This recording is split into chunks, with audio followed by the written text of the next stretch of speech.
अरावली पर्वतमाला की कुल लंबाई कितनी है? तो 692 किलोमीटर है अरावली पर्वतमाला। राइट ऑप्शन होगा बी का। मध्य अरावली क्षेत्र की सबसे ऊंची चोटी कौन सी है? मध्य अरावली क्षेत्र की, तो ये है तारागढ़। राइट आंसर सी का होगा। नेक्स्ट क्वेश्चन है कि राजस्थान में अरावली पर्वतमाला का विस्तार किस जिले में सर्वाधिक है? तो सर्वाधिक विस्तार किस में है? वो है उदयपुर में। और सबसे कम विस्तार की बात करें तो ये है अजमेर में। अजमेर में सबसे कम विस्तार है। नेक्स्ट क्वेश्चन है अरावली पर्वतमाला राजस्थान के कुल भूभाग का कितना प्रतिशत है? तो ये 9% है और इसमें 10% जनसंख्या निवास करती है अरावली पर्वतमाला में।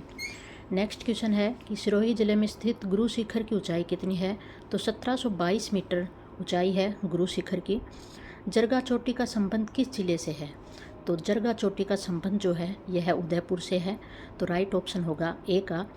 नेक्स्ट क्वेश्चन है उत्पत्ति की दृष्टि से अरावली पर्वतमाला किस प्रकार की है?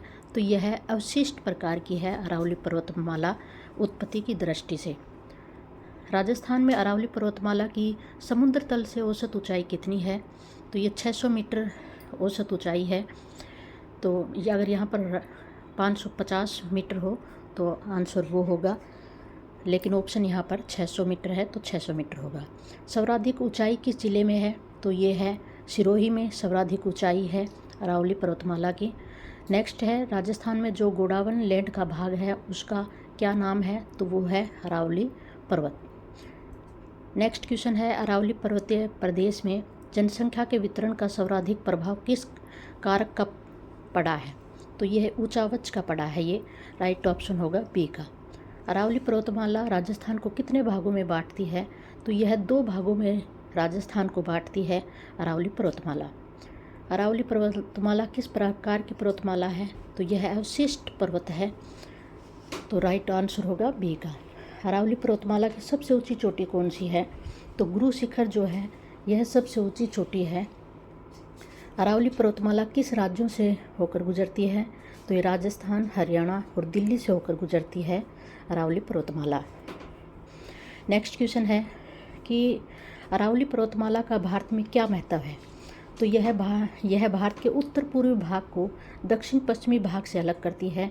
यह रेगिस्तान के विस्तार को रोकने में मदद करती है। यह भारत की कई नदियों का उद्गम स्थल है। तो ये उपरोक्त सभी जो है राइट हैं, यानी ऑप्शन डी राइट है यहाँ पर। नेक्स्ट है अरावली पर्वतमाला की अनुमानित आयु कितनी है? तो 570 मिलियन वर्ष ये अरावली पर्वतमाला की अनुमानित आयु है 570। अरावली पर्वतमाला का लगभग कितना प्रतिशत भाग राजस्थान में स्थित है?